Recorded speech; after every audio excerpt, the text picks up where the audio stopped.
Good evening, everyone. We're going to call this special meeting to order, the meeting of August 19th, 2026. City Clerk, would you mind taking roll? Mayor Turner, Here. Council Members Vega. Here. Levers, Iwanaga. Here. Martinez Beltran. Here. Very good. Thank you. And now we're going to declare the posting of the agenda. Tonight's meeting agenda was duly noticed and posted in accordance with Government Code 54954.2.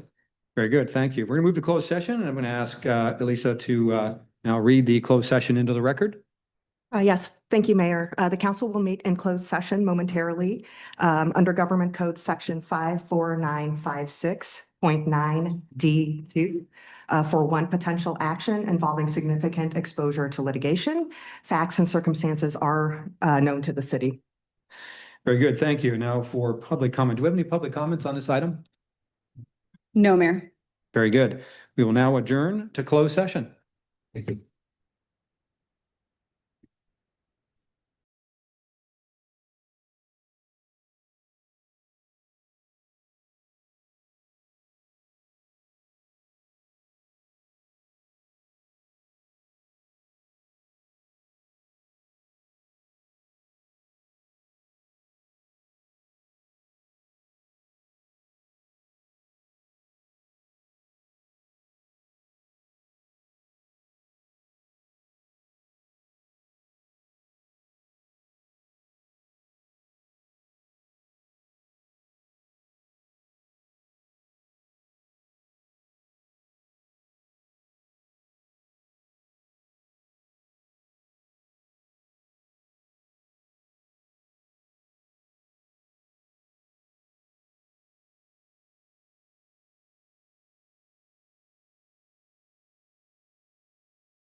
Because now I'm there, like, oh, they need it right now.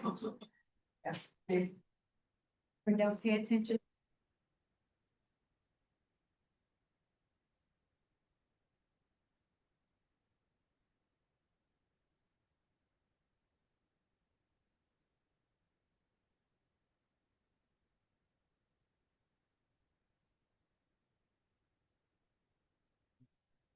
Parking lots inside that, but yes. Okay, I'm gonna pinch on this yes anyway.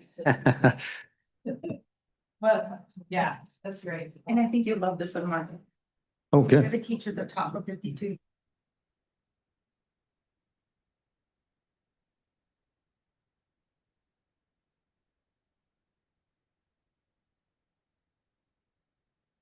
Yep. Okay, we'll find it later.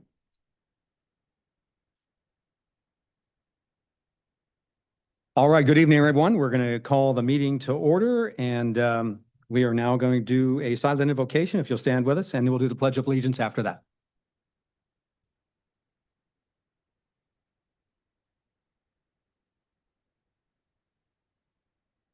Amen. Now the pledge. I pledge allegiance to the flag of the United States of America and to the republic for which it stands, one nation, Under God. indivisible, with liberty and justice for all. Thank you.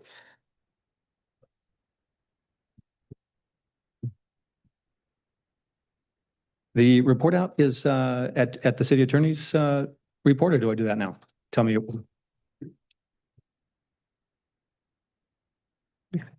I suppose we could go ahead and do that now. It's a little out of order, but Okay, Sure. yeah.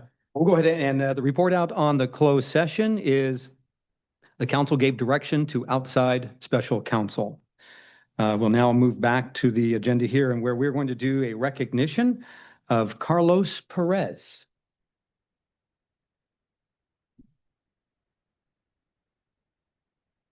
Carlos, come on up. Nicely dressed, by the way. Come on up here.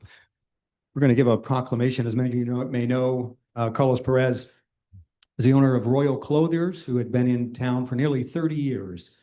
And so we're giving him a proclamation. He has closed his doors, retired. Let's give him a round of applause.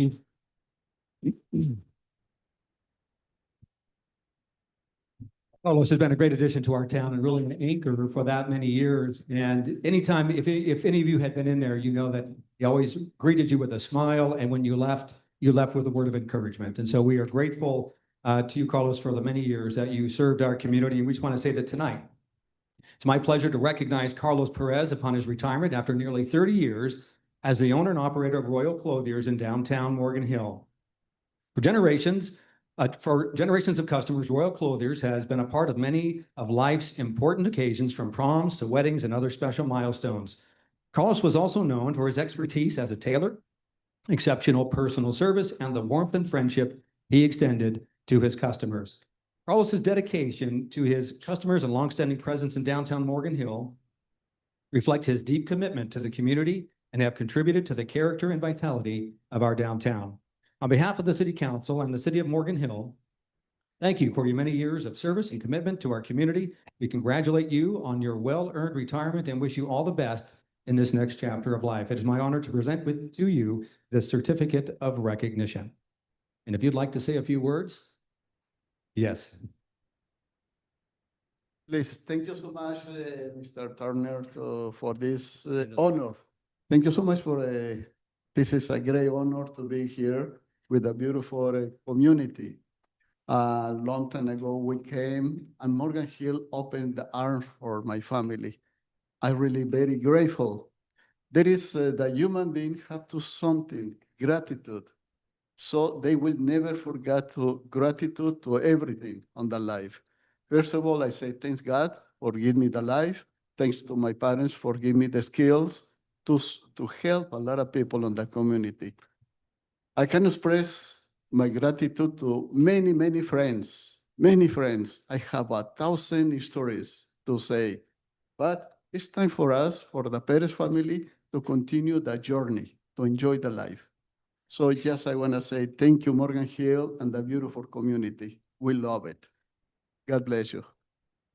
Thank you. Yeah, thank you too. And I think I can say on behalf of the council and on behalf of the community, how much we've appreciated you and how much we will miss you in our downtown. Thank you so very much.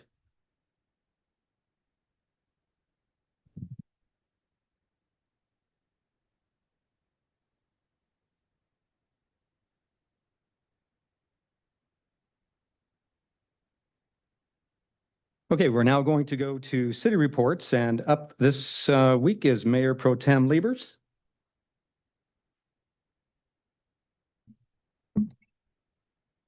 Good evening, everyone. We've been on furlough for, I think, 6 weeks, and believe it or not, we didn't stop working, us on the council. We all had our committee meetings and different things that we had to attend to.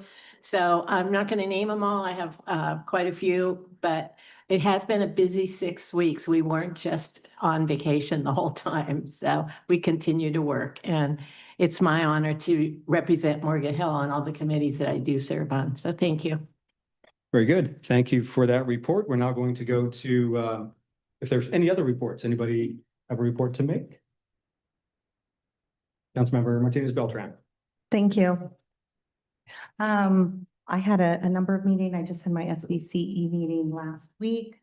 I see that we're on the consent agenda for the help and support that they've given to the CRC for our, in giving us a grant. And they have showed up many times to help us here in Morgan Hill.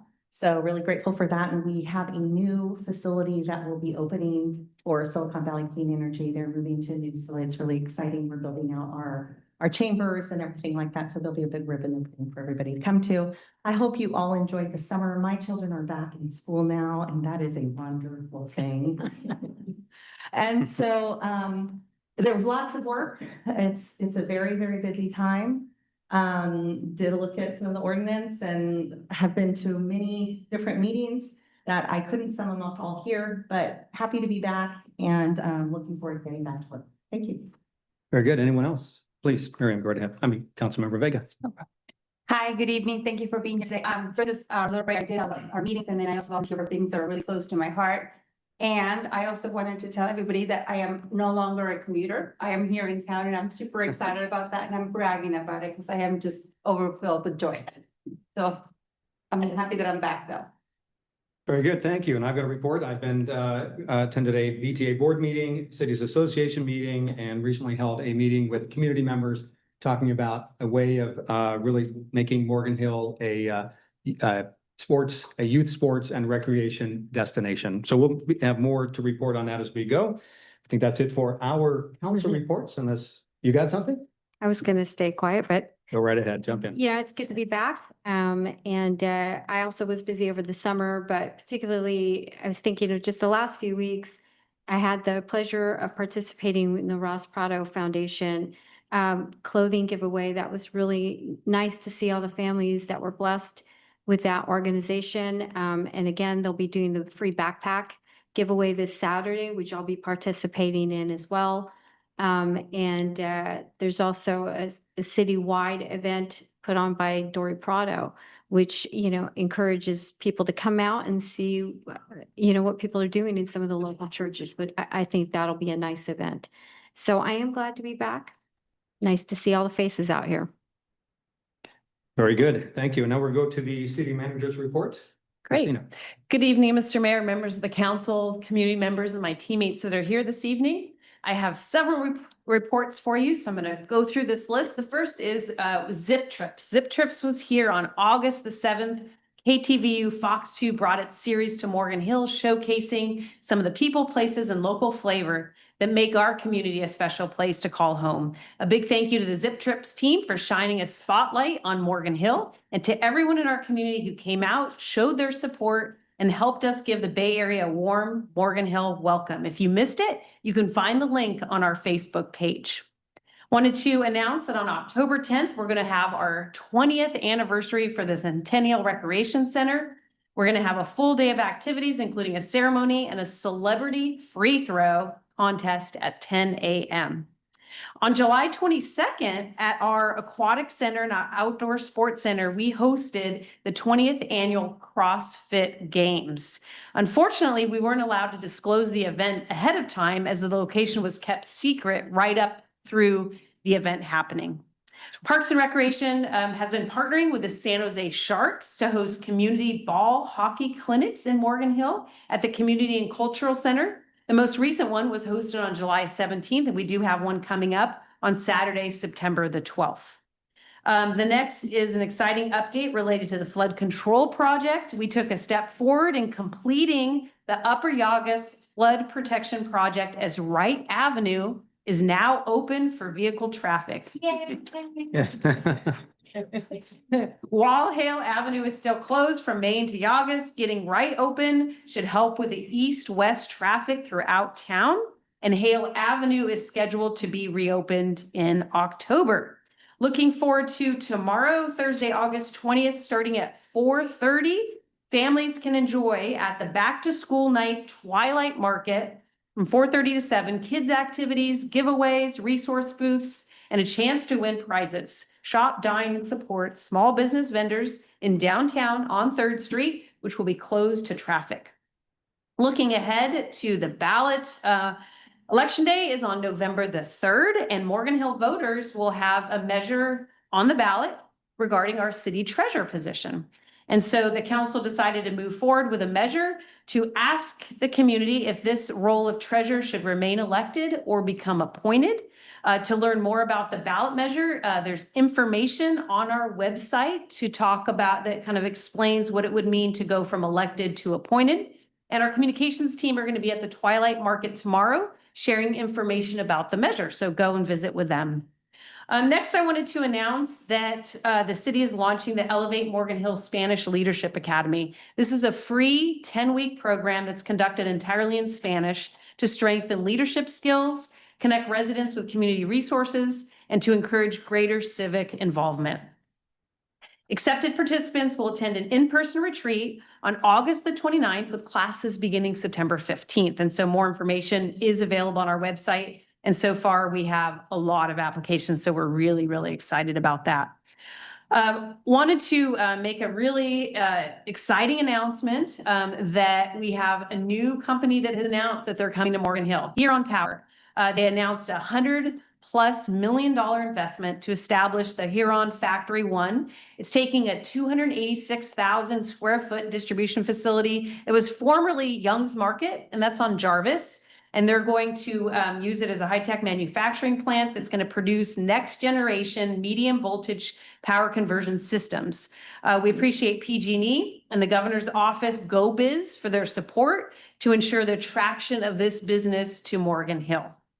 Next, I wanted to share that we were selected to present our economic mobility program known as Elevate Morgan Hill at the International City County Management Association, also known as ICMA, at the National Economic Mobility Conference in Washington, D.C. this week. And so we have 3 teammates, Edith, John, and Mary, that are there now presenting. My last item today is a new teammate introduction. I'm going to ask Kelly Wright, our new HR director, just to wave at the audience. Welcome to Kelly. I just want to share a little bit about her, and then you'll get to learn a little bit more about her when we do teammate introductions in a couple months. Kelly is a public sector HR leader with more than 25 years of progressive experience across all major HR disciplines, including recruitment and selection and benefits and payroll, employee and labor relations, and workforce development. Most recently, she served the city of Fremont. And so let's please join me in welcoming Kelly.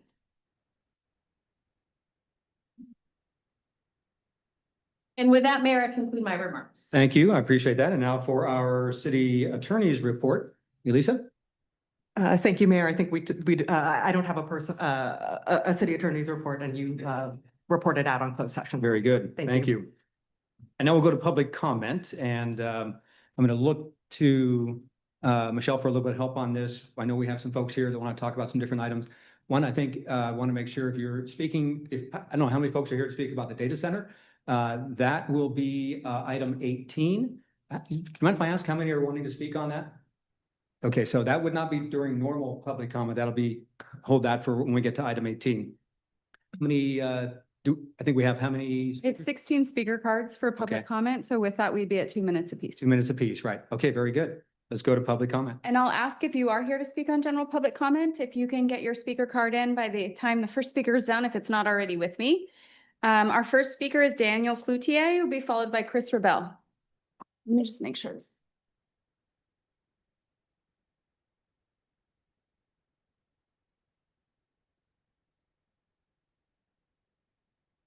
Apparently it's working. Yep. Yes, okay. Good evening, Mayor, City Council, members of the gallery. City Council, in the June 24th meeting, special session, you declined to take action in joining the amicus brief against the local ICE facility. The city manager reaffirmed Morgan Hill's commitment to being a supportive and inclusive community.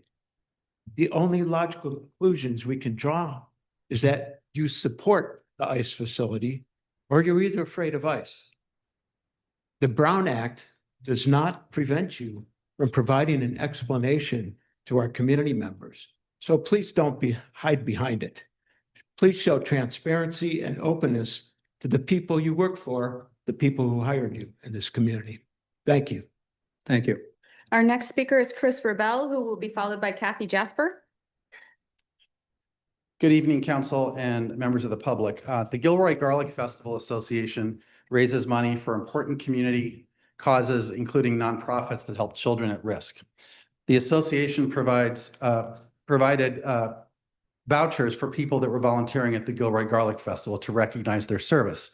I've been told by a very reliable source that Councilmember Yvonne Martinez Beltran volunteered to pour drinks at the festival starting Saturday afternoon, beginning at 1 p.m. She received volunteer vouchers for parking, admission, food, drinks, and benefits for her and her husband worth approximately $300, yet she didn't actually do the volunteer work.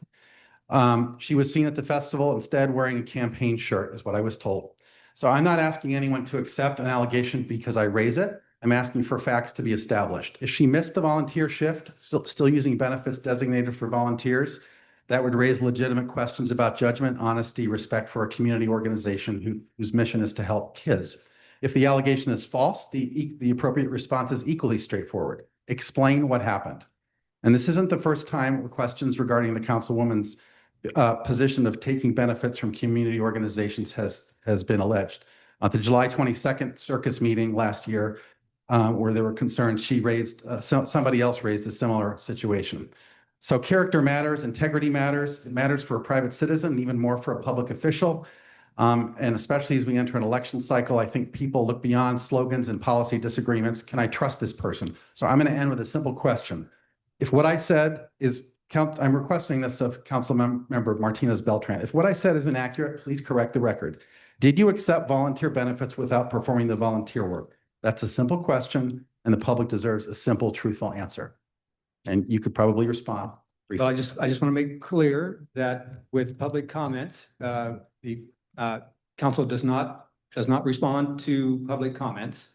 If it was something, if there was a question, we could refer that to the city manager or city attorney for a follow-up. But it doesn't keep her from responding at any other time outside the council chamber. So thank you very much. Our next speaker is Kathy Jasper, who will be followed by Bruce Cooley.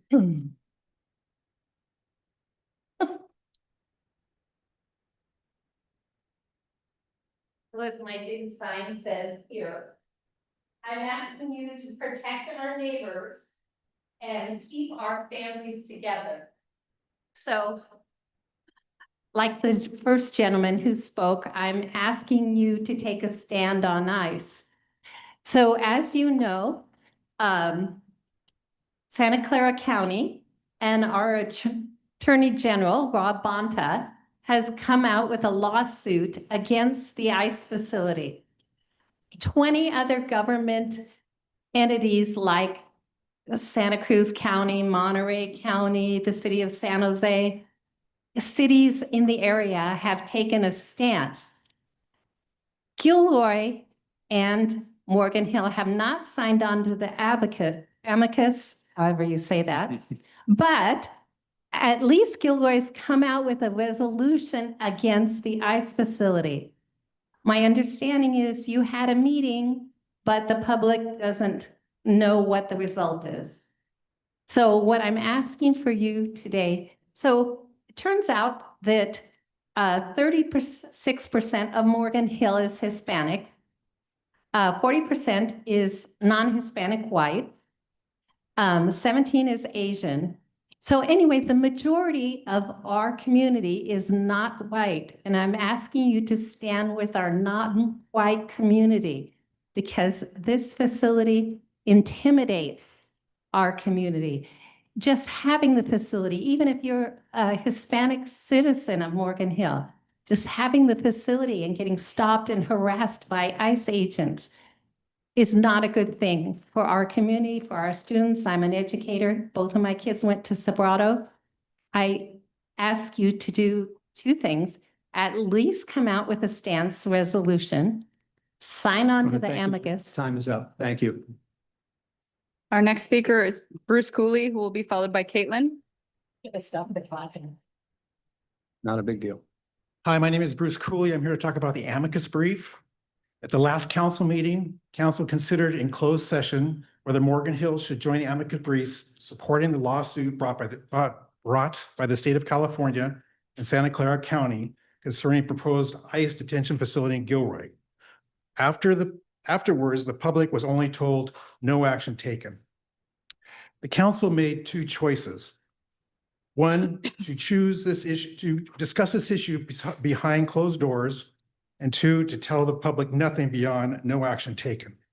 I find the lack of transparency disappointing, particularly on an issue of such significant public interest.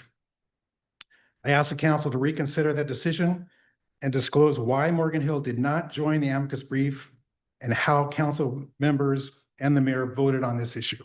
Thank you. Thank you. Our next speaker is Caitlin, who will be followed by Linda Izquierdo.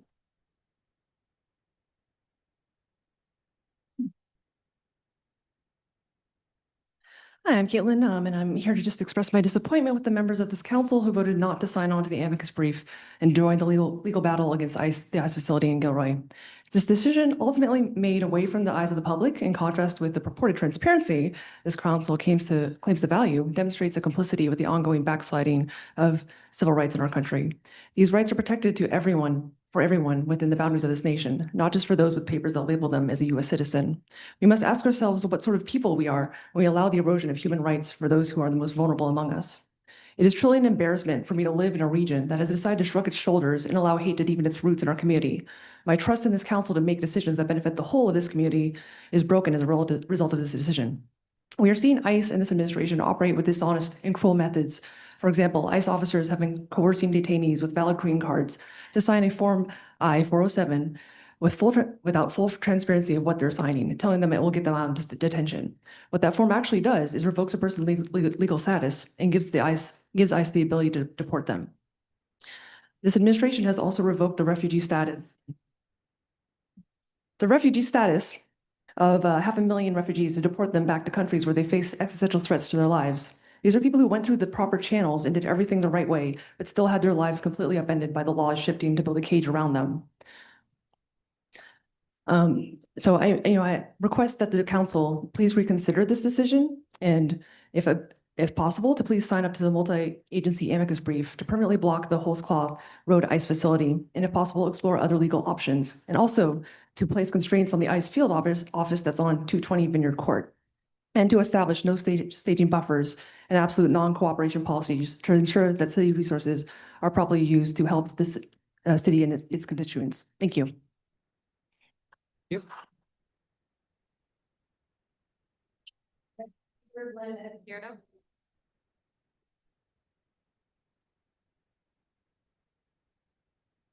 I'm Linda Izquierdo. I'm a longtime resident of Morgan Hill, and I'm here to speak in support of the amicus brief. I think we can all agree that immigration does need reform, but I believe ICE is not the way to do it. The cruelty and unjust tactics of this group are a stain on our nation and on its history. The ICE agents remind me of the thugs and dictators of World War II. Sadly, our civil rights have also been grossly infringed upon.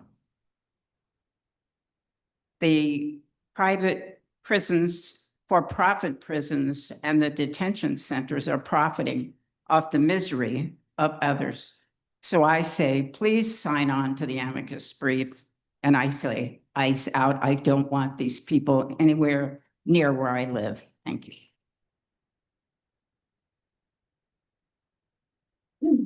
Our next speaker is Susan Betts, followed by Phil Orselli. Susan, you're up next.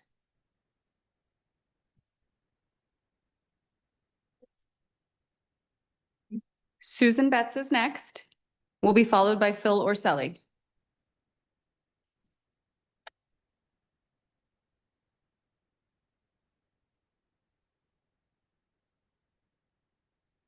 City Council, fellow audience members. My name is Susan Betts. I live here in Morgan Hill.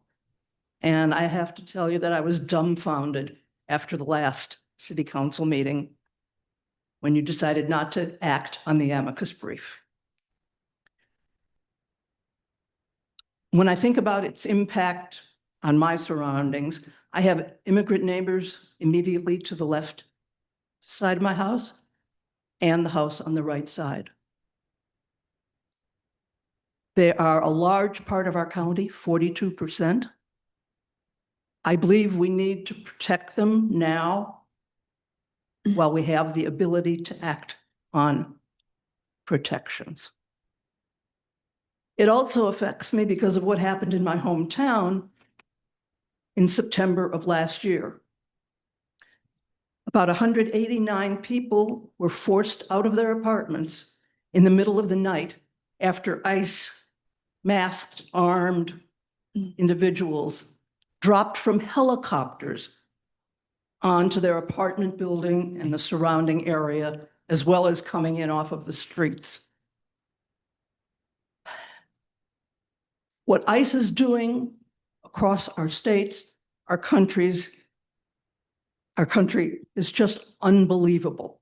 We must take every possible action we can now to slow that process down and to stop the horror of ICE.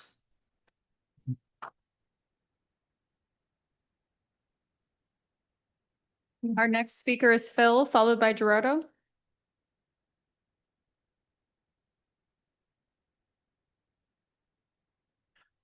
Good evening, City Council. My name is Phil Orselli, and I'm here representing the Silicon Valley Democratic Socialists of America. So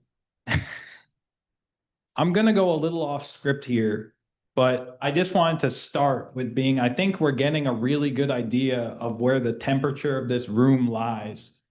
I think everybody can see that right now. I think you guys, everyone up there, can see it right now.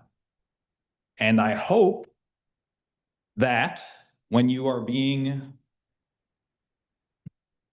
the public is exclaiming to you in such a way, in such a unanimous way, what they want and why they want it and how it's hurting them, that you will listen appropriately. Otherwise, I don't see how we can trust you in your current position and why we should afford that trust given to you. So I just have a simple list of demands that I want to get through. So number one, as talked about by some of my other colleagues, is to join the legal fight. I would love if you could sign the multi-agency amicus brief to permanently block the Holsclaw Road ICE facility. I want you to restrict local ICE operations. Investigate and place strict municipal constraints on the ICE field office located at 2020 Vineyard Court. Establish a no staging policy. Ban ICE from using public parks, parking lots, or municipal buildings as staging grounds. Strengthen sanctuary protections. Formally prohibit local police, city officials, and city funds from assisting ICE. And finally,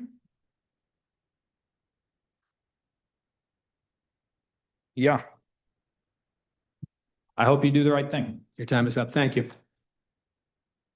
Our next speaker is Gerardo, will be followed by Ashley.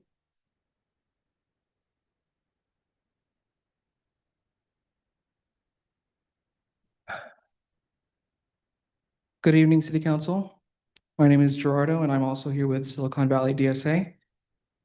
I wish I had time to just echo everything that many of the people have already said, but I don't. So what I will say is I will start with your decision, your failure to sign on to the amicus brief when the option was right in front of you.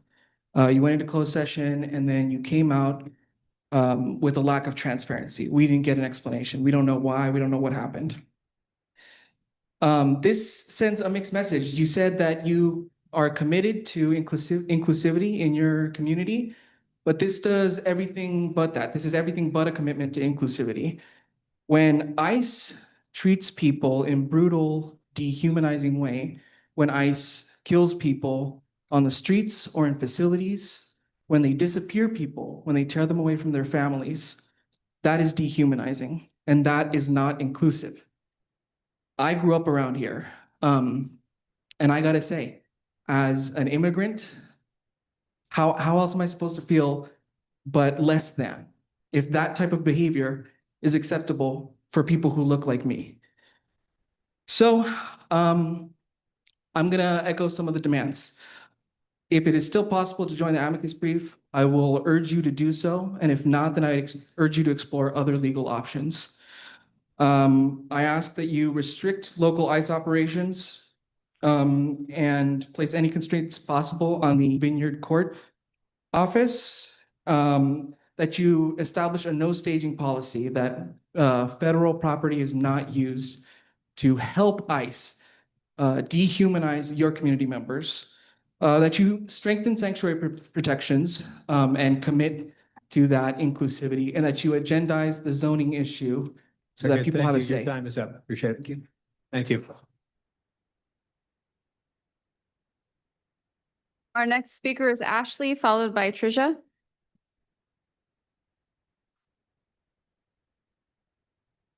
Hi, everyone. My name is Ashley Antoinette Sarabia. I'm actually from Eastside San Jose, but I represent Bay Resistance Silicon Valley. I'm here today to also echo the demands of everyone who's stepped so far, but I actually want to talk about why I'm against ICE. It's because I love the people who are being terrorized by them and the communities too. I'm even here down in Morgan Hill and Gilroy supporting your communities while they deal with this. But what I want to talk about also is your lack of action and what it's done to your own city. On July 3rd, I went to go support the bannering crowd over Burnett Overpass, which is famously known for flying a Nazi flag, by the way, as you know. When I went there, when I arrived, I watched a man in a Humvee that said TWUK for the license plate, TWUK, ram at the people who were already there on the hill. Rammed at them and he slammed his brakes short of hitting them, but we couldn't see that from the side. We ran out of our vehicle thinking someone had been injured. And the other side, his buddy was backing into them. I'm pissed because your sheriff was right there watching and calmly got out of his car and said, calm down, told him to go to the other side and park. We weren't allowed to park on the overpass, but he let them pull their flags out. He let them start intimidating the people who are on the overpass. And that's what you've allowed by not taking any action. You've allowed spread to hate, and you should be ashamed. You should sign on to the amicus brief. You should be supporting the immigrants in your community. They shouldn't be allowed on your properties. As we all know, despite the disinformation out there, immigrants do pay taxes, undocumented and documented. They pay for that property as well. So bare minimum, do something, anything to send a message to the hate in your community so that you can change the way it is here. Thank you.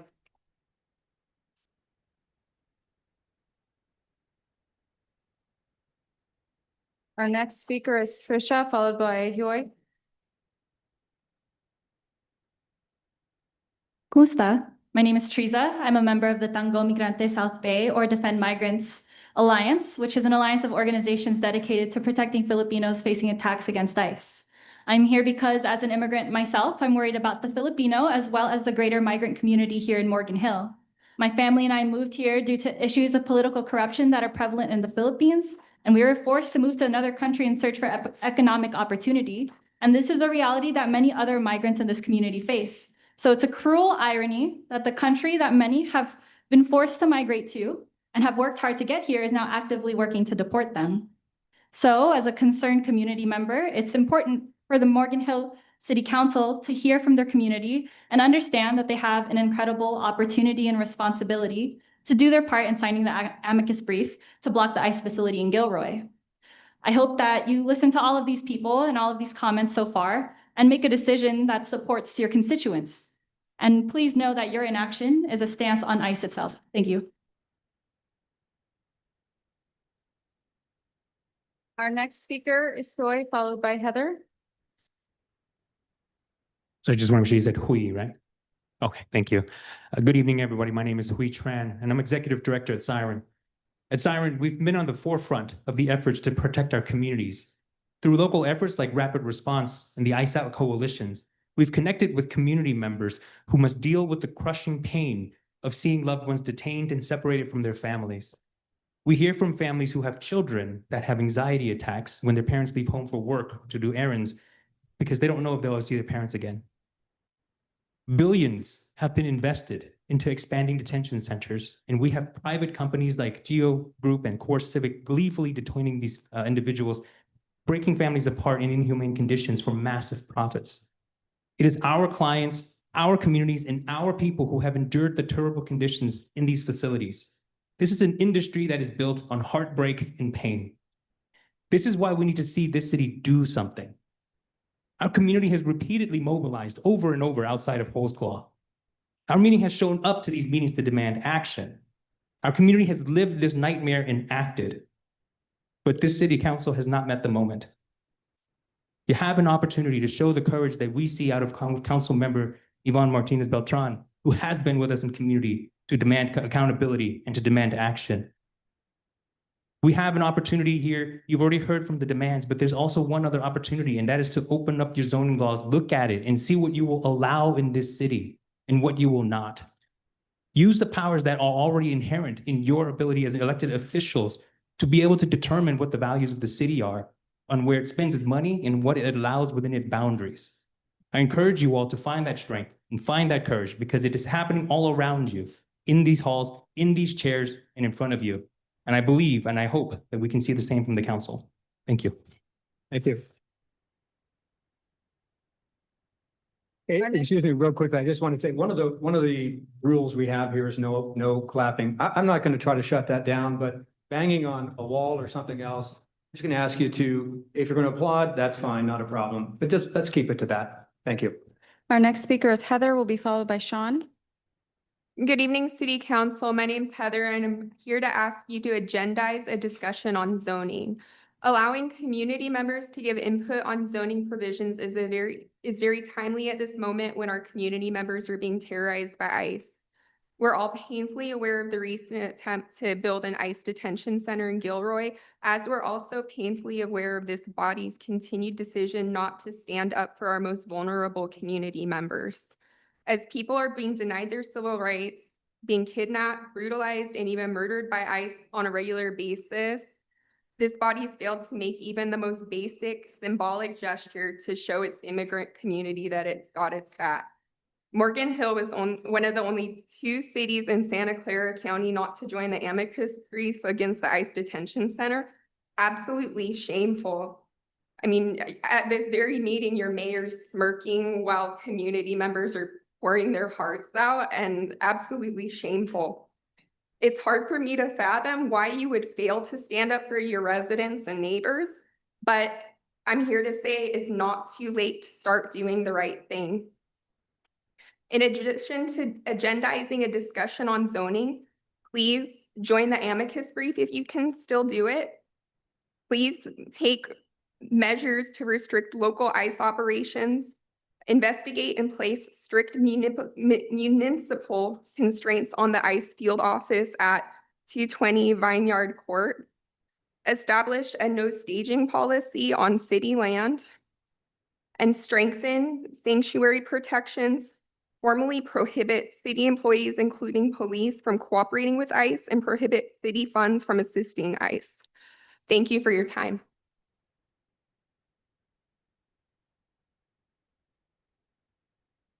The transcription is stopped on this meeting. Thank you. Sean will be followed by Julianne. Hi, my name's Sean Baker. I work with a bunch of local coalitions, including Bay Resistance, Silicon Valley, as well as the Rapid Response Network. And we've been dealing with a lot of stuff involving ICE all around the South Valley and the South Bay, because that's where I live and that's where I operate. I've been down to Morgan Hill many times. It's a beautiful area, and I love eating down here, you know, spending time down here. But I absolutely hate the way you guys are treated, how you're dealing with ICE. And I really hope that you don't let them stage here, don't let them work with our local officials here, because I want to come down here as much as I can, as much as possible. And it really hurts when I have to think about that when I'm down here, because I have friends, family, and lots of people that I've met through the immigrant community. And it really hurts. It really upsets me and my friends. And I get if you're scared to sign on the amicus brief, but the people who are being harassed by ICE, or like know that ICE could be around at any moment, who are immigrants and are being targeted, they're a lot more scared than that. And I would like to see you guys put zoning on the agenda, because like I said, this is a beautiful place, and I hope that we keep it that way and we make good decisions in the future. That's all I have to say. Thanks. Thank you.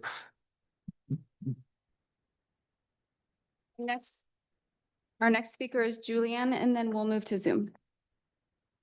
Good evening. My name is Julianne Sines. I'm 19 years old, and I'm here as a resident of Morgan Hill and in representation of Garas. I stand today in front of you to express my utter disappointment in the city council members before me.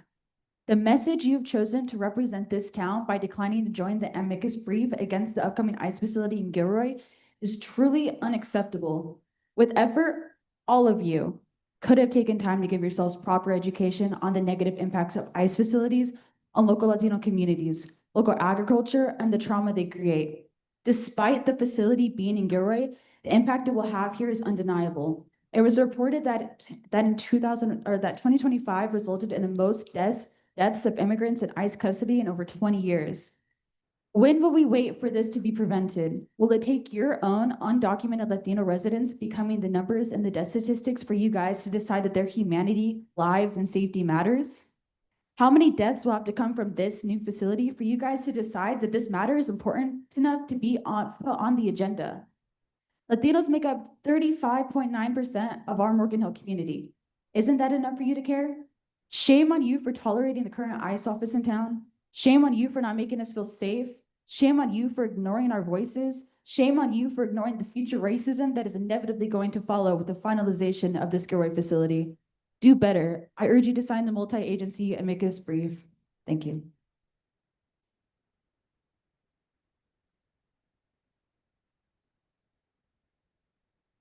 Our next speaker is Kevin Park on Zoom. Yes. Hello, my name is Kevin Park from the city of Santa Clara, speaking for myself. People often call on elected officials to show political will, and it's usually for relatively trivial things like housing projects. And those are easy. We find the issues with the housing projects and we approve them if we can fix them, and we bring them back if we can't. But when we talk about representation for constituents, safety for the immigrants that make up our communities, our families, we are often quiet, as I see here. We say that we cannot change state or federal laws. We cannot set foreign policy or affect policies in regions half a world away. But we as elected officials can 100% defend and protect the people in our communities, the people that those policies endanger. We can support immigrants of all races, religions, statuses that make up our cities. Detention facilities are often approved because of the revenue to the city, and this is money we should leave on the table. That is the literal cost of freedom. If the elected officials who manage our communities cannot protect the most vulnerable members of our society, what faith can anyone else have enough? If we cannot even make statements in support of our constituents, what less can we do? We can support the statements of people who are supporting our constituents. And at some point, listen to the people that you serve. We are civil servants. We are not the kings and queens of this society. We are not the kings and queens of the cities. And we need to represent, not replace the people's voice with our own. Thank you. No more speakers, Mayor. I have no more speakers, Mayor. Very good. Thank you. Oh, I'm sorry. I thought you said in one more. Sorry, no more. Okay, very good. All right, we'll close the public comment and we will now move on to the adoption of the agenda. I'll look for a motion to approve the agenda. So moved. Got a motion Second. and a second. All in favor? Aye. Aye. Any opposed? There being none, that passes unanimously. Before we get to the consent calendar, we'll just take a 5-minute break here and we'll be right back.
Okay, we're going to call the meeting back to order.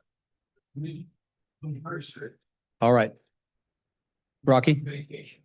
Hey, Rocky? Rocky?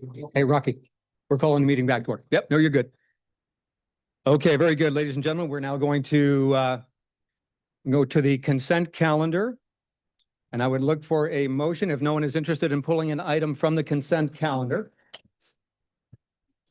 I'm sorry, for item what? Item 13. Okay, speaker. Excuse card. me, everyone. Meeting is called back to order. Is there anyone else looking to pull an item? Christina, I apologize. I know that you responded to my request about item 6, but I'd still like to pull it because I think it'd be beneficial for the Okay, public. item 6, and we have a comment for which item? 13? Yes, Mayor. Okay, then we will pull item 6, and then I'll look for a motion to approve the consent calendar minus item 6. So moved. I've got a motion and a second. All in favor? Aye. Any opposed? There being none and one absent. So that is approved, and I will go to item 6. Can we get a brief report? Yes, yes. Item 6 is to approve an impact fee freeze agreement with Regency Centers for a 55,314 square foot retail development. This is on 7.82 acres, and the parcel APN is on the staff report. And so basically what's coming before the council is an impact fee freeze agreement. Council has previously approved the impact fee freeze program, but this is of the size that we bring it forward to the council for consideration. And so what you have before you is a request to freeze fees to a base year of 25-26, so that's fiscal year 25-26. The total impact fee estimate for that year is 2.4 million. What this agreement does, it provides the developer a sense of certainty as to how much the impact fees are going to be. If they develop later than that fiscal year, then their fees are frozen at that 0.4 million. The staff report provides what those fees would be in 27, 28, 29, compares the amount that they would have been compared to the frozen amount. That amount is potential savings to the developer. That does have to be covered by the general fund. Now, why would the city offer up an impact fee freeze agreement? Well, it's an economic development incentive, knowing that this project will bring sales and property tax revenue to the city. And so the city will more than be made whole for the amount that's being frozen. With that, I'd be happy to answer any questions. No, thanks for that report, Christina. I just wanted to make sure that, because I was unclear when I first read the report, like, holy smokes, are we giving them 96,000 and whatnot? I think the other question that was in the back of my head, if the developers say they get their plans, they say they're going to move forward, but there's a delay, right? Is there a penalty after a certain amount of time? Does that change the impact fee freeze? Yeah, so what this impact fee freeze does is it freezes the fees at that 25-26 fiscal year. And then they have 3 years at which those fees are frozen. After that, so if we get to 2030, it no longer applies. Now, the staff report does point out that there's a potential chance that the developer is not going to need this fee freeze agreement because time is of the essence in building this project for the developer. They also have to address inflation and rising costs, construction costs, and so forth. So there's a chance, that the agreement won't be needed. After those 3 years? I believe so. I believe so. So if they haven't been able to meet the terms of the contract, they would have to come back like we're coming back now. but it does allow them to Well, just like any developer. So say if that they didn't build and fast forward, it's 2030, they would have to come forward to the city, put in a new application, request an impact fee freeze agreement. We would have to bring it to the council, assuming that the council still has the program in place. Okay, So there's a lot of what ifs. It's not like an extension, then it would be a whole new. Correct. That is correct. Okay, all right, great. And is there a maximum amount that the fees, I mean, they're set for the 3 years, and so they freeze at that rate. But let's say they do come back, they reapply, do they get grandfathered in at the first rate? No. Okay. Okay, thank you. Very good. Any other questions? There being none, we'll go to public comment. Do we have any comments on this item? No, Mayor. We'll close the public comment. There's no further council discussion. I'll entertain a motion to approve items. Move to approve item 6. We got a motion and a second. All in favor, say aye. Aye. Any opposed? There being none, that passes unanimously. Then we have a comment on item 13. Rocky?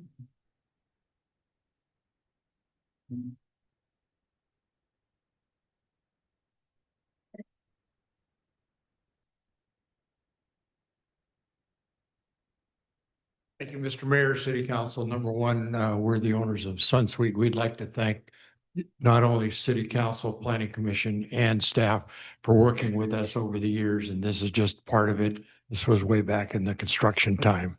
So thank you. We love SunSuite. Very good. Thank you, Rocky. That being the case, we'll now move on to other business, item 16. Christina? Yes. Okay, so this next item relates to the Cal City's upcoming annual conference. And what we're bringing forward is appointing the voting delegates and then providing a recommendation to approve city support of a resolution. And so I'll ask City Clerk Bigelow to provide the report. Good evening, Mayor and Council, City Clerk Michelle Bigelow. As you are aware, and for the audience's benefit, each year the Cal Cities holds its annual conference, at which case they also review resolutions before the league. And so they ask for a delegate and up to 2 alternates to vote on any resolutions that are presented before the Cal Cities board. Traditionally, our practice is to have the mayor be the primary voting delegate and the mayor pro tem be an alternate, assuming they're all attending. At this point, all 5 mayor and council are attending the conference. There is one resolution that will be voted on, and it's having to do with housing. That Very good. concludes my report. Very good. Thank you. Any questions by council members? There being none, we'll open it to public comment. Any public comment on this item? No, Mayor. Being none, we'll close the public comment, bring it back. If there's no further council discussion, then we will look for motion. Move to approve. Move to approve. We got a second. All in favor? Aye. Any opposed? There being none? Very good. That passes unanimously. Now to item 17. This next item is the monthly budget update, and it also includes the preliminary fiscal year 25-26 financial and investment reports, as well as the city manager authority report. And coming to present this evening is Dat Nguyen, Finance Director. Good evening, Mayor. Good evening, Mayor, council members. Teammates are here tonight.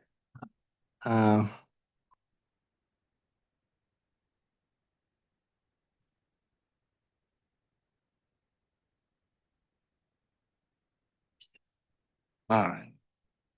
Thank you. My name is Dat Nguyen, Finance Director. The item for you tonight is the budget update. And more specifically, present to you the preliminary year end of last fiscal year 25-26 numbers. And we begin with working. Is it working? General fund budget. The preliminary fiscal year we just ended, June 30, 2026 revenue, we are expecting about $500,000 higher than the last forecast we presented you during the budget biannual budget development. And on the expenditure side, including conferences, we also expect about a little bit over $500,000 lower than or less expensive than the prior forecast. So overall, we anticipate, of course, subject to the closing of the book and the audit adjustments, if there's any. Overall improvement from the last forecast, about $1.1 million. So this is a bit of good news. For the Development Service Fund, revenue came in about $8.4 million, more than $7.7 million that last we projected back in early June of this year. And expenditures came in about $6.7 million, also slightly better than the $7 million we had forecasted. The strong performance of this fund really allowed the Fund 206 to repay the half of the $1 million that general fund loaned to them, this fund a couple of years ago. For the enterprise funds, revenues came in, a little bit about $1.1 million than the budget, but due to the conservative spending and lower expenditures, the net impact is zero compared to budget. And while the operating fund transfer to capital projects about $4.5 million, consistent with what we had budgeted. For the wastewater, the revenue came in about $2.8 million. That's really provide additional funding to the capital projects. So at the end of this last fiscal year 26, the wastewater operating funds transfer approximately $7.6 million versus $4.6 million budget. So basically about $3 million more than we budgeted. And this is chart reflect the latest projected preliminary year-end 26 number for general fund. The red line, red line 50% is basically the minimum council adopted minimum reserve that the city should retain. And the orange line at 25% is the long-term goal. And the dark blue line, thick blue line is what we forecast as of now.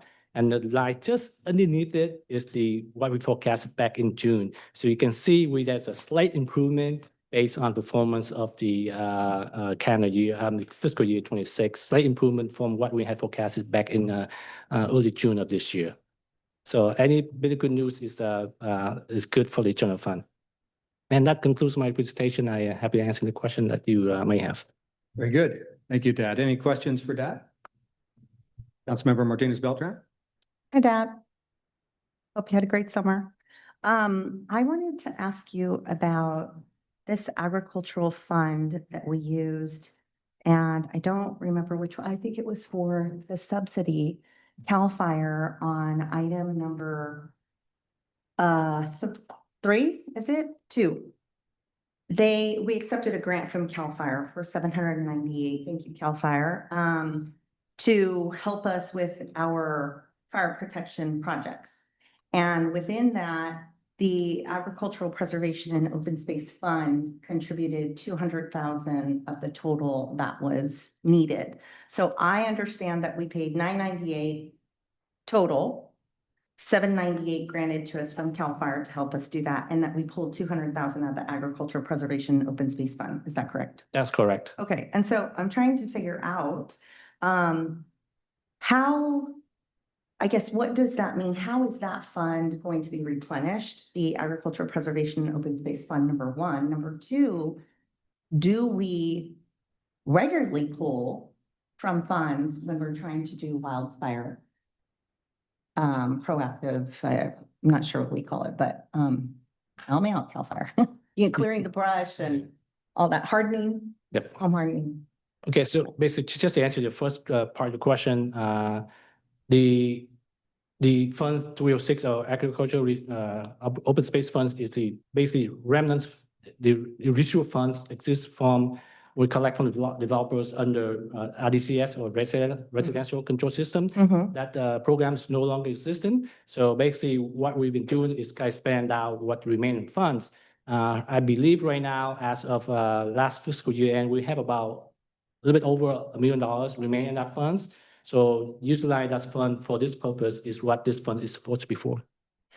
Okay, but see, that's where my concern lies, is because they are residential funds. I served on the planning commission when we had the RDCS, and we would get, funds from there, which we're no longer able to do. However, those funds were for agricultural preservation and open space areas, and I would like to see them used in that way. Not that doing the hardening for CAL FIRE is not important, which it is, but I think it should be allocated as such so that we know that that is really part of our public safety rather than we need to be doing both at the same time. And so I'm worried that you said spending down those residual funds that we can use them for open space and agriculture.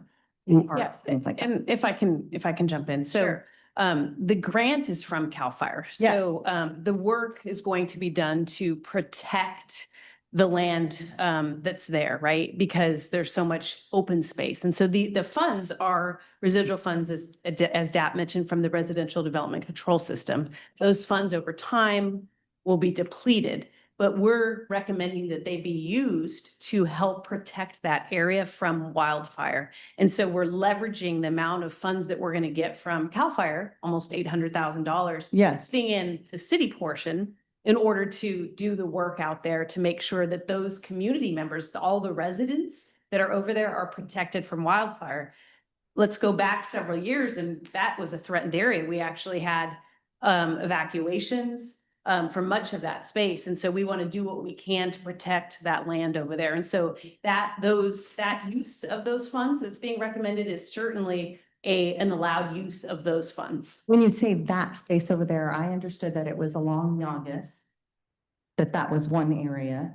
There was another area in Jackson Oaks, but we also have the alternative. Many people have asked to have an alternative for the evacuation route from Holiday Lakes and Jackson Oaks. So I also wondered why we didn't use it for that. But I guess what I'm getting at is we do have a public safety need with CAL FIRE, right? This 200,000 that we pulled out of agricultural and open space, which could be used for parks, which are open space, bathrooms, things like that. And so I'm wondering, I want to make sure that we are allocating it correctly to public safety, because that's something that we're going to be looking at going forward as well. So Yeah. you So, understand where I'm and going? I would just caution us, I mean, CAL FIRE is the granting agency, right? Yes. So it's not as though the money's going to CAL FIRE to do CAL FIRE things. I No, mean, I this is get that. for protecting our open space, right? I have no Um, issue with the work we're doing. I have no issue. I'm very grateful for all that CAL FIRE is doing for us. I'm just wondering, is there a better space to pull that 200,000 from or call it so that we know it really is going to help us with public safety? Yeah. That's one of my concern. I want to make sure that Yes, this is the fund that we're recommending, because otherwise it's the general fund. And as you know, we don't recommend that. we don't have anything for public safety. In that case, then perhaps we need one, is what I'm getting at. Perhaps we need a fund that we could use that would be. And that would be the general fund, basically. I mean, at the end of the day, we call it something different, but it would be general fund, and the source of the funds would be taxes, Right, right? but I think it gives a little bit more transparency of where the money is being pulled from, allocated to, and all of these things. As we move into discussions about tax revenue measure and all of these things, I think it just might be a smart way for us to look at things. Thank you. Very good. Any other questions? Being none, we'll go to public comment. Do we have any public comment on this item? Being none, we'll close the public comment. And if there's no further council discussion, of course, we're just receiving this, so there's no action to be taken. So we do receive the report. Thank you, Dat. And now item 18.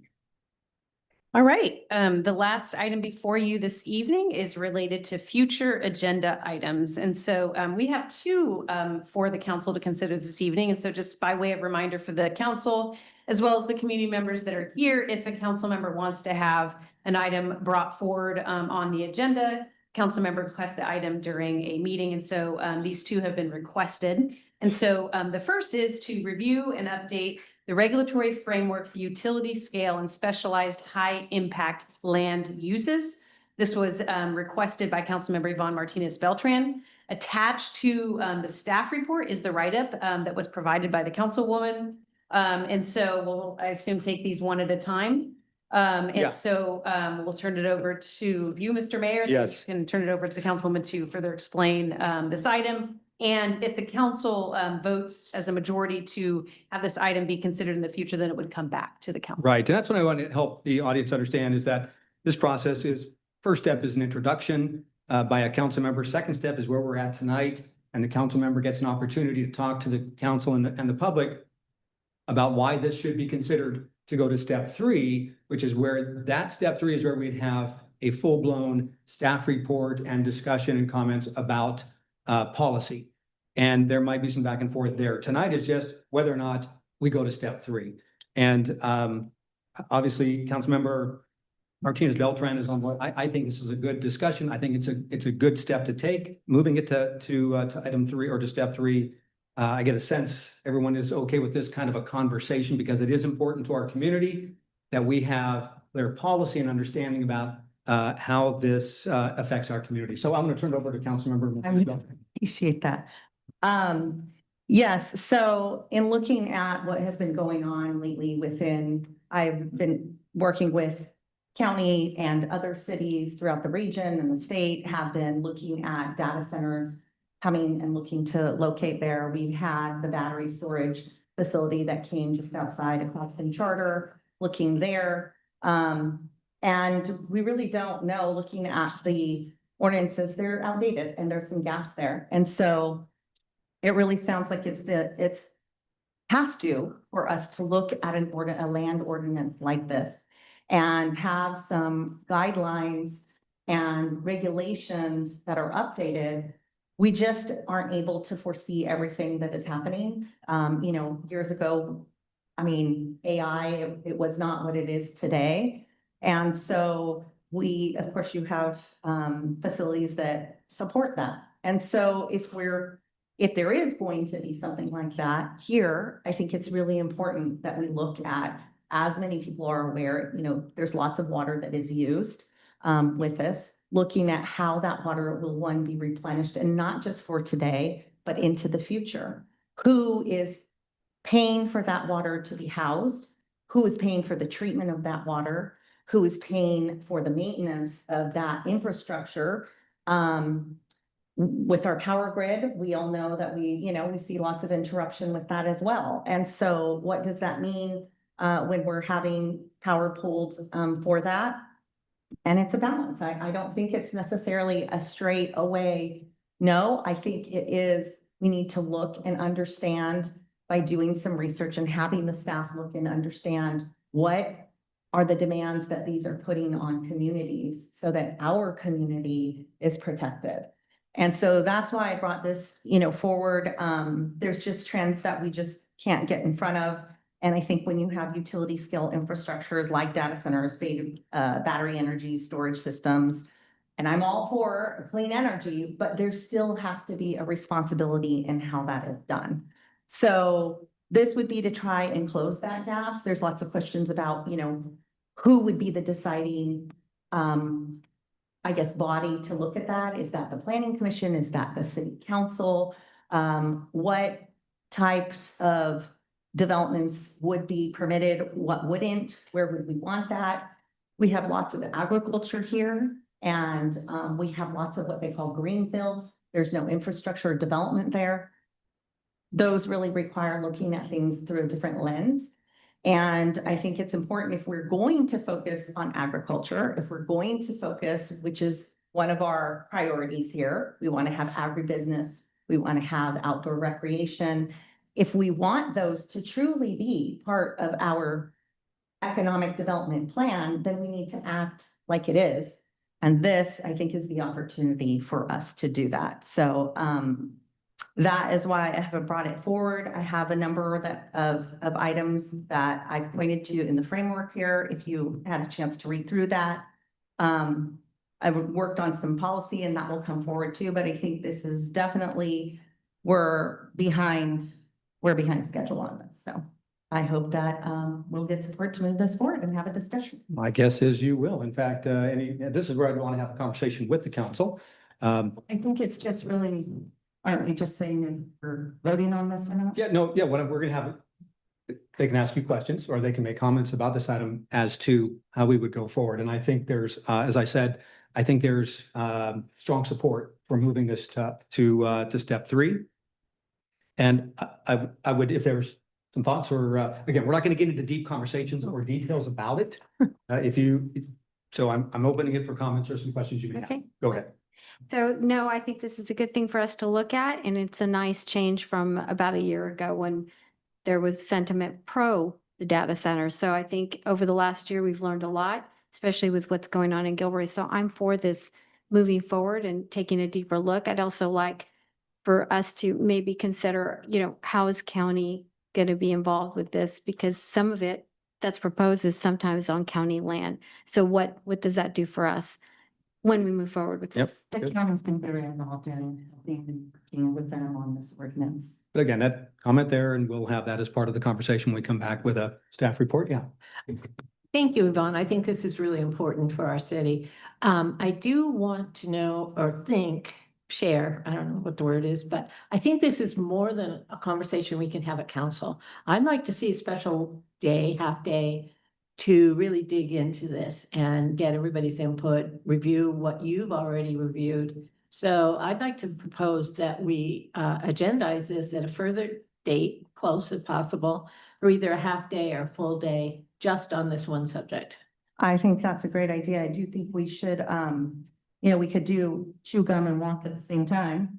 So that would probably be a great thing we could do at the workshop that's coming up. That's a good opportunity next Wednesday.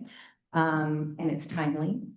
And then we could have staff dig in and look at some of these different ordinances that are out there. And there's all kinds of good stuff. One of the things I think I look at is a week enough time for you to do? And I don't think it is either. So I don't know that we can necessarily, I think again, there's several ways we can do it in bringing this back for We can have a conversation. workshop. And we can do a That's workshop what as I- well. yeah. Yeah. Yeah. Any comment? Oh, I was just gonna say, I'm pretty sure the agenda for next week is already set, but let's not let this slip between the cracks. Let's get this on the agenda. Good, soon. Okay, thank you. Yes, I agree. It's gonna take more than a meeting or 30 minutes for us to go deep into it. And I think the staff, to be fair, should have plenty of time to, bring us solutions, questions, and more information. Not just for us, but also for our citizens. So yes, I agree. Yeah. The staff will bring this forward, I imagine, in a future agenda item, separate from the workshop. Yeah. Yeah, and I'm in total agreement. I think this is time to have a conversation about what is the impact on something like this in our community, proximity to neighborhoods, that sort of a thing. So it's very clear we want to move forward. We certainly now at this point, though, do want to bring it open for public comment. Do you want to do both items, Mayor, before we go to public comment, or are you gonna? Let's do one at a time. Yeah. Let's do one at a time. Yeah. So if anybody on Zoom wishes to give public comment on item 18, please raise your hand.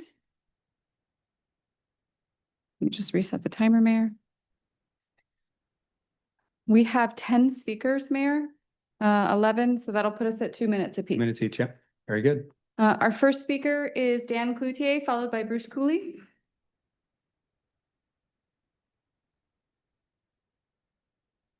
Good evening again, city council members. Yes, please proceed with this discussion. I think it's extremely important to our community. So data centers, as you're aware, were approved in Gilroy under old zoning regulations with only one signature. Council members weren't even involved. Can you please ensure in your research, in your working group, it does not happen here? Don't let it slip below the radar. Data centers create few permanent jobs, maybe tens or dozens. They consume vast amounts of water and electricity, stress the power grid, cause higher utility bills for all in the community. Backup generators pollute the air and are noisy. This is something we all know anyway. Data centers are not really good neighbors. Many cities have been complicit partners with secret deals, shell companies, non-disclosure agreements, and tax giveaways. So yes, indeed, let's have an open, robust public discussion here in Morgan Hill on this topic. Until then, I really recommend you put a moratorium on data centers until we've done our due diligence and we are really fully up to speed on what's going on here. Please protect our city's future. Thank you. Thank you. Our next speaker is Yeah, Lacey, we're going to ask, please, if we could just hold the applause and let's get through our comments. will be followed by Linda Izquierdo. Hi, I'm Bruce Cooley, and I urge the council to place this issue on a future agenda for public discussion. it sounds like you more or less agreed to do that, so I won't belabor the point. I look forward to the discussion. Thank you. Linda will be followed by Susan. Hi, Lindy Skirdo, and I just also want to support a thorough examination and discussion before.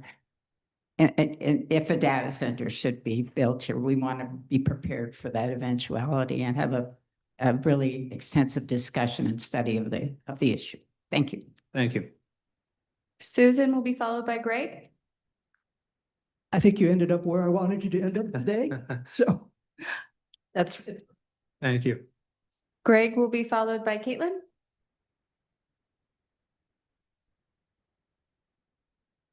Thanks so much for opening up your eyes to what you can do, and this way we don't have to try to convince you of having this. It sounds like you're prepared to do the discussion. That's great. This is what we came to ask you for, and you're gonna do it. You know what's really neat is, I don't know if you, for those of you who haven't seen, you got a number of public comments on this issue, on item 18 tonight. And thankfully, they put, this is from the public, they put the comments on paper. So if any of you want to see what other people were saying about this issue, right there on the table, a number of public comments. This is really cool that you open it up. This is what we want to see, transparency. That's what we were going to be asking for. And thank you for that transparency. We look forward to hearing more. Thank you so much. Thank you. Caitlin will be followed by Gerardo. No, I'll just put your name on this. Got it. Hello, and council. I'm not going to, belabor the point because I think you are all in a unanimous decision to move forward with putting this item on the agenda for a future council meeting. But yeah, I just, encourage the council to be transparent and to also include the community in, this topic on, this high impact land use. Thank you. Thank you. Gerardo will be followed by George Panos.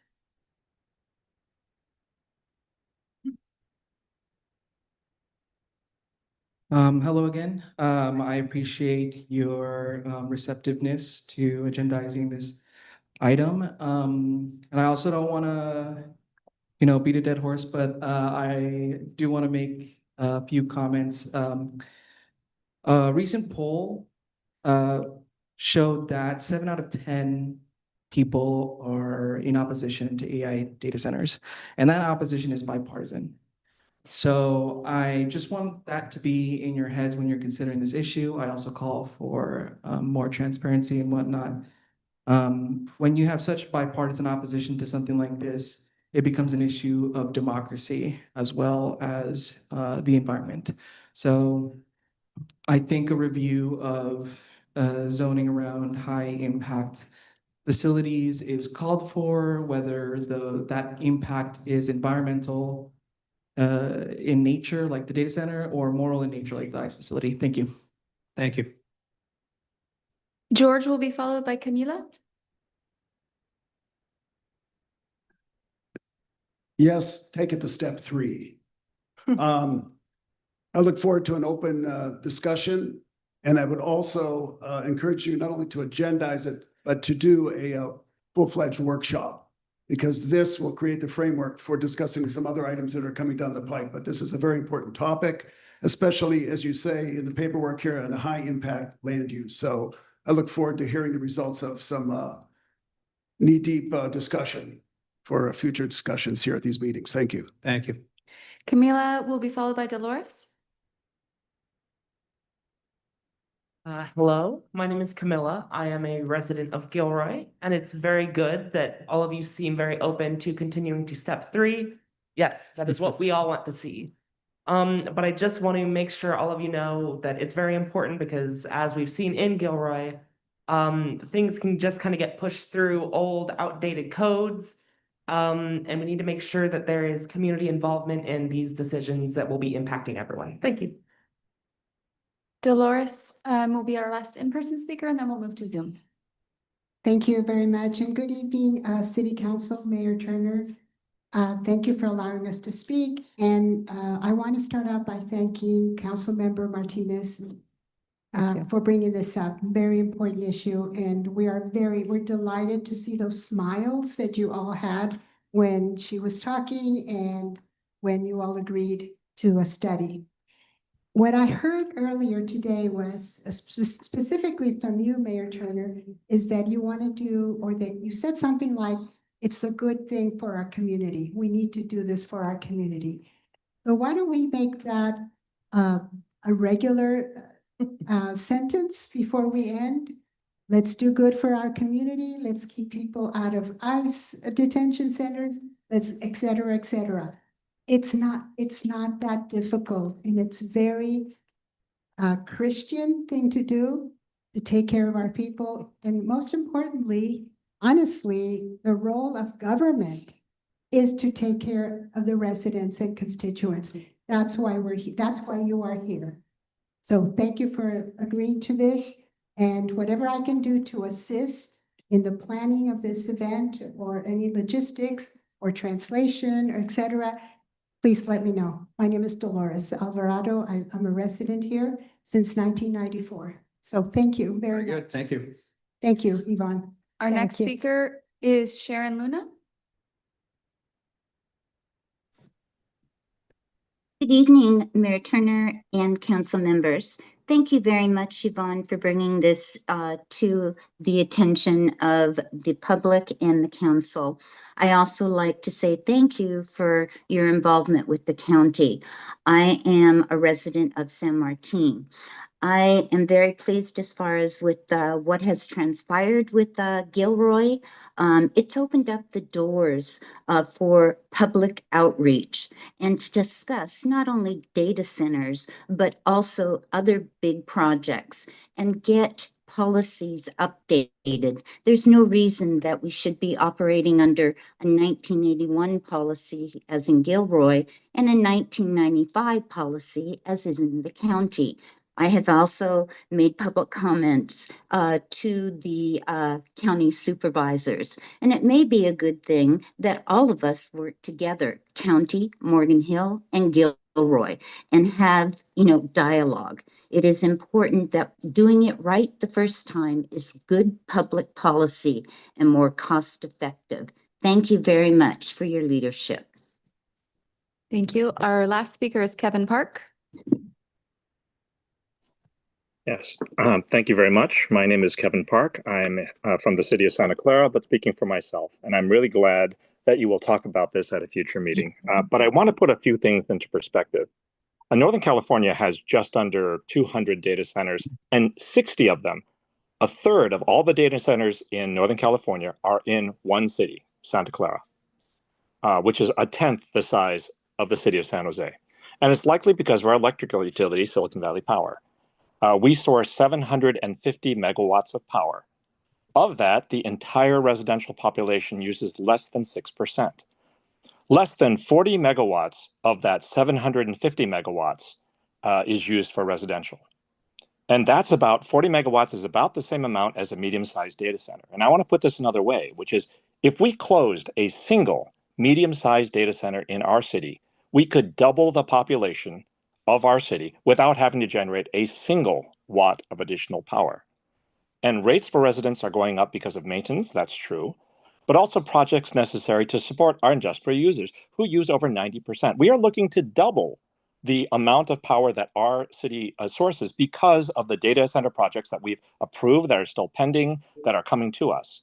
You talked about wildfires earlier, and I remember the Camp Fire, Dixie Fire, Grizzly Fire, Palisades, Altadena, likely caused by transmission lines. And we have lawsuits with PG&E in the north. We've got lawsuits with Southern California, Edison in the south. We really need to look at what this demand, what our resource demand will do to our environment. And before data centers are approved, there should be strong climate action plan definitions. You need to define how water is used and recycled. There must be requirements for this, not sometime in the future. You must define how clean energy requirements drive development. Right? If someone's lighting cigarettes with a $100 bill, that's bad. I mean, I say, first of all, you shouldn't be smoking. Sorry, your time is up. Thank you very much. That was the last speaker, Mayor. Very good, thank you. That was the last speaker. Sorry. Again, I thought you said there's one more speaker. I'm waiting. Okay, Keep going. thank you. I appreciate that. Okay, so I think it doesn't require a formal vote, but a thumbs up if we're all good to go. Councilmember Martinez Beltran. I have some questions. So, I wanted to ask Christina, do we have any data centers that are talking with us now?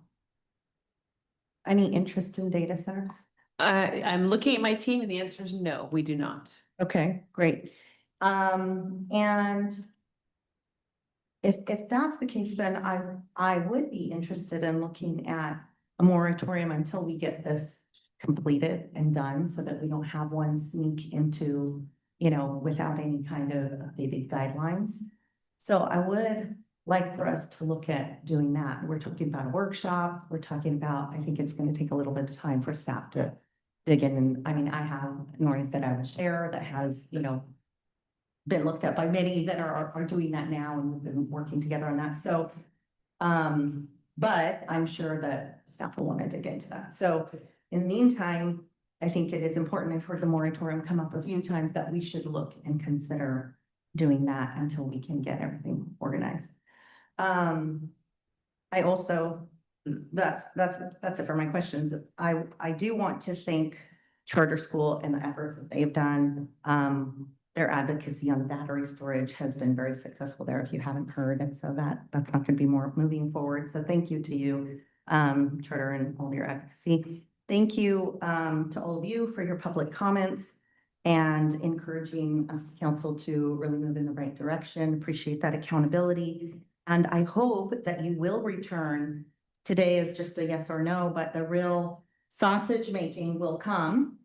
And when we have discussion and we're exchanging different ideas and hashing out what the guidelines will be to follow or not in the workshop, I think that's really where we'll need that dialogue to take place. So having said that. I've got some questions as well. Sure.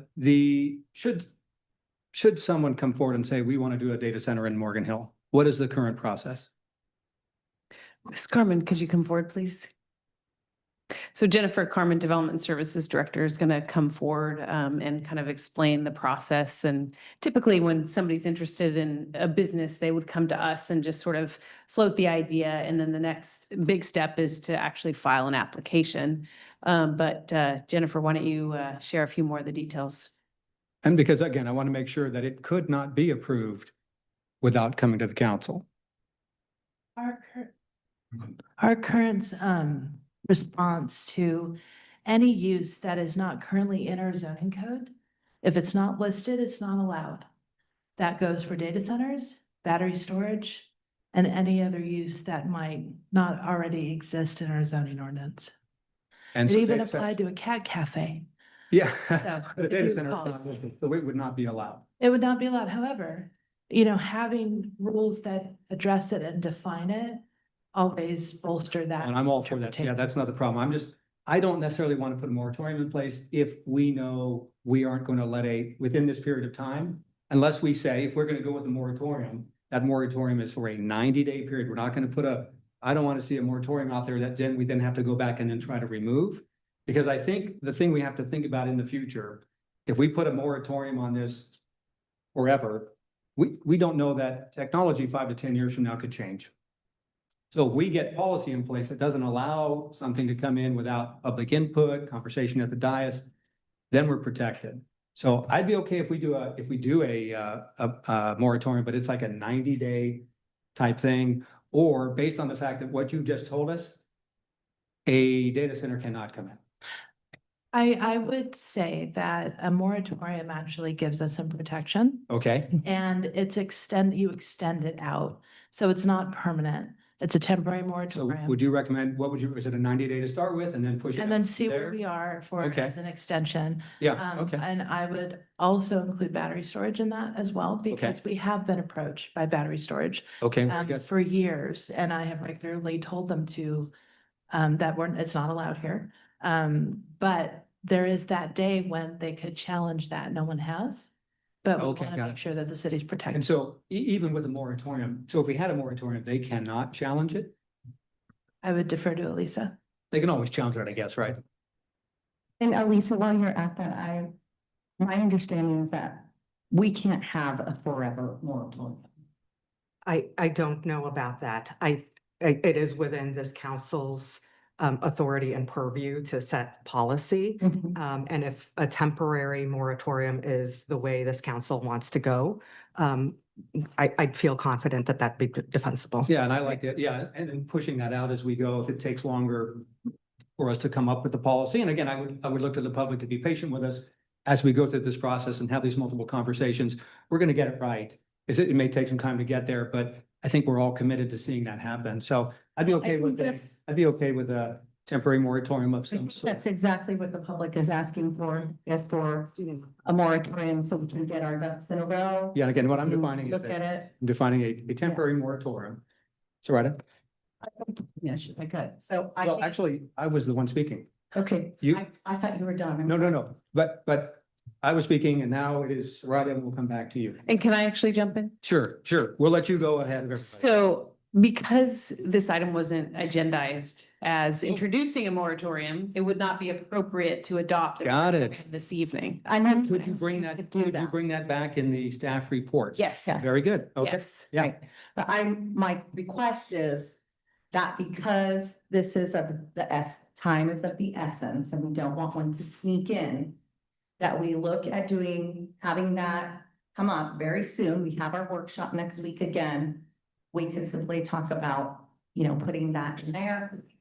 We don't want to wait on moratorium and then we have something come in. I just don't The think we're other gonna. question I wanted. Yeah, just real is quick, for the because this city is attorney, discussion, this is is discussion, if- so we can go back and If forth. you here, would but just. I just don't think we're gonna get a Yeah. month or two. The attorney, if we do have.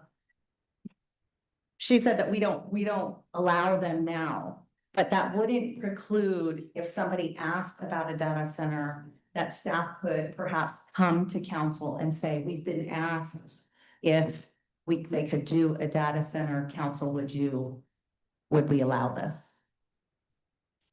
I'm not aware of anything that would preclude staff from doing that. It Okay, sounds.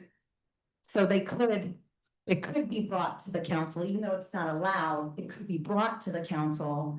And so that's another reason why I think it's important for us to have a moratorium. It would be brought to the council as a code amendment. It would not just be brought for a decision. So if you recall the Cat Cafe, we Yes. went through the full process with planning commission and council. Yeah. And that does take time. It's, 30 days. Once the ordinance is approved, it takes 30 days to go into effect. So there's a long runway to get to that final point. If we did a temporary moratorium, it could be done through an urgency ordinance. It would be immediate. And it would give us a pause for us to have time to move forward. But that is something we can discuss And when we come back. that is really just the concern that I'm getting to, rather than have a project come forward. And then we have the developer who's itching and saying, well, I have my project and, can you look at this? And council, what do you think? We're being a little bit rushed through the process. I would rather us have the moratorium as the residents have asked, so that we can stop things, we can get the ordinance in order, we can look at all of the things we need to consider. Meanwhile, we don't have our builder's remedy or anything else going on, right? We stop the clock, we get things right, and then when we have that ready, we're ready to do business. That's all I'm saying, I think would be the best way. to Kristen, go. I'll ask you, when do you see this coming back as an item? I'm gonna need to talk with Jennifer and with Edith, and Elisa and determine that. I mean, at earliest, of course, would be next Wednesday, but it might be in September. Yeah, I would, That's I'm on reasonable. board with let's put that into the staff report when it comes back. I think we're safe. I think you already know if someone comes to you, you're gonna have to bring it to us anyway. So, Can I ask a question? sure, please go right ahead. So Jennifer, you made a comment though. You said you typically say no to these people that have asked about I think it was battery that you referred to, but you said they could challenge. How can they challenge? It would be a developer coming with an attorney challenging our interpretation of our ordinance, that if a use is not listed, it's not allowed in the city. And it would depend on how successful they are at that challenge. Do you feel that that is a legitimate threat? We have not had any inquiries about battery storage. I have had no one push back on on data centers, excuse me. I've had no entity push back on my interpretation of battery storage. But given our experience with housing, Yes. you know, as we've seen, attorneys have pushed back on our interpretations of the code and our interpretations of state law. So I don't want to say there couldn't be an instance. And since our role is about protection of the city, we just want to make sure that we do that. Okay, thanks. Okay. So you'll come back with that. Very good. Thank you, Council. Okay. The second part of it. Yes, exactly. Yeah. All right. So, so that was the first part. So we did have an additional, request for an item, and that is related to funding for the Morgan Hill Gateway Vintage Sign Project. And so this was brought forward by, Mayor Turner. And so included as part of the staff report is a write-up from Mayor Turner. Requested that the council consider this item and potentially looking at the Public Art Fund as one of the funding mechanisms. And so with that, Mr. Mayor, turn it over to you. Very good. Thank you. I've been working with the Historical Society and our Library, Culture and Arts Committee about a vintage sign project that we would have at the gateway coming into Morgan Hill, headed south. I think some of you are somewhat familiar with that. And what I'm looking at is private funding. This would nothing would come out of the general fund, but private donors to help make this happen as a sort of a historic art project at our gateway. I'm asking to have a conversation, a further conversation, and having the council discuss and vote on in the future the possibility of using some money that would come out of our public art fund that we approved some time ago. Whatever percentage it might be, $20,000, could be less, just to kind of help us get that project across the finish line. But most of this funding is going to be sought for private sponsorships. Questions? Councilmember Martinez-Beltrán. Thank you. So I want to make sure I'm clear. When you say Gateway Vintage Sign, Yeah. but is that the one in downtown that's No. over Main? Okay, so No. what Yeah. are, This is Can you more explain? what I'm looking forward to doing and what we're working with the Historical Society is some of our old businesses from yesteryear that are no longer in business. There might be some that may be in business but have an old sign. There's places throughout the country that do this sort of a thing. It becomes sort of a historic sort of, it might be the Capri sign. what Alcock is doing, their project, where they're going and asking for the old Yeah, signs? correct. Okay. Correct. Okay. Yep. That's the deal. And there's maybe in that period or that stretch, maybe 7 to 10 signs that we could install. Some might have some neon, some might just be lit up. So there are signs like the old Snow White, Correct. right? The Dairy Delight would have been a good Yep. one. Yep. Some of those that LCAC or Library and Arts Cultural Commission has put together this project and they're working on to preserve different signs. So Correct. I'm sorry, I'm No, mistaken you actually now probably said it better than I did. with so, that. Okay. Yeah. Great. And what are you, I guess, what are you looking, how much are you looking to use from this public art fund? How much are you, Yep, I would say probably up to about $20,000. that's the estimate? Yeah, exactly right. Okay. And I understand this is at on Monterey. Correct. Okay. Monterey heading south would be on the area between the street and the Union Pacific Railroad tracks there. Okay. Yep. And then the other question I had was for the public art fund. This is funded by the in lieu fees from commercial and residential development. Correct. Can you tell me, somebody tell me what has gone in from commercial development versus what has gone in from residential development? I don't think we have anything in the fund at this point. Yeah, I don't have any numbers. Stat says no. Do you know, Jennifer? Chris has something? Chris raised his hand. What do you got, Chris? 0. So at this point, yeah, I mean, at this point, we could end up with, well, Okay. you got nothing, so, and again, we'll just keep working private donors to make it happen. Okay, and then, which leads into my last question is, what is the timeline for this? working it now. We've got several signs that have been donated to us already, but we want to put it out to the public and I think there'll be some treasure hunting as people begin to look for signs as where they might find them. So we'll want to try to collect them. Some we'll have to restore, some we might have to just refurbish or rebuild. So it's going to be, I can't say, well, it's going to be, 18 months. No, I think much longer, yeah. But it's going to be, it'll probably be, I'd love to see it done in a year, but it's probably a year to 2 years of time. Okay, well, that's helpful. Yeah, thank you.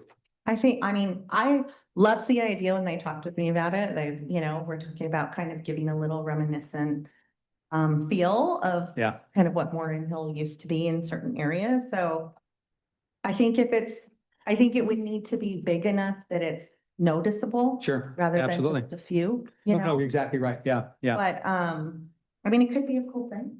Okay, Thank you. Anyone else? I'd love to chat about it. Anyone else? We need to get some money to the fund. Yeah, I know we gotta get some money in the fund. But let's not do it with more housing, right? Let's do it through commercial. So with that, is everybody okay with I'm sorry, we'll go to public comment? Yeah, I do not have any public comment. okay, we'll close the public comment and if everyone's good, we'll have staff do their report. Very good, thank you very much. And now we'll move on to future council initiated agenda items. I had, which was only on the moratorium, I think I want to be clear that we'll be seeing that come back within the next 30 days. And let me ask you, this, if it's just the moratorium, could that come back next week for us to talk about and vote on? Would that be enough time just to bring that item back? I think so. So why don't we shoot for that? Yeah, Okay, barring any sort of legal or Yep. otherwise issues. yep, okay, so we'll shoot for that then. Great. Very good, thank you. If there are no other future agenda items, ladies and gentlemen, thank you for being here. The meeting is adjourned.